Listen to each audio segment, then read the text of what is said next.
Hello, everyone. In this video, we'll delve into the second stage of outdoor lighting, unpicking bevel lighting, and deepen our understanding with 3 exercises.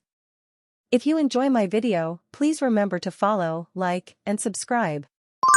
To draw objects on a sloping surface, first connect the bottom of the object to the vanishing point of shadows and the top of the object to the vanishing point of light. Since trees and walls are parallel, the shadow of the tree will be vertical. Draw the shadow on the wall, connecting the intersection of the shadow line and the bottom of the slope to the intersection of the perpendicular line and the top of the slope, obtaining the cut line of the plane of light. The shadow ends on the plane at the intersection of the slope line, connecting the top of the tree to the light point and the cut line. For the projection of a wall obstruction, connect the 2 corners of the obstruction to the vanishing point and light vanishing point, respectively.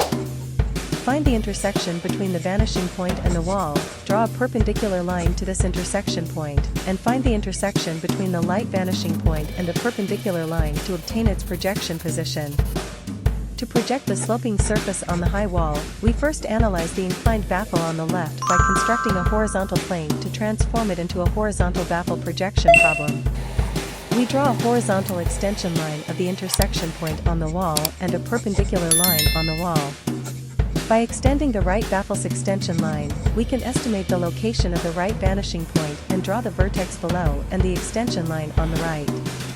Then, we extend from the intersection point to find another perpendicular line's intersection point and complete this line. Finally, we use the previous method to find its projection position. In the upcoming video share, we will begin to learn about more complex projections. Learning about light and shadow can be quite challenging, and I myself have had to practice multiple times in order to share this content with all of you. I hope that my sharing can help everyone better understand and apply outdoor lighting and shadow. If you enjoy my video, please remember to follow, like, and subscribe.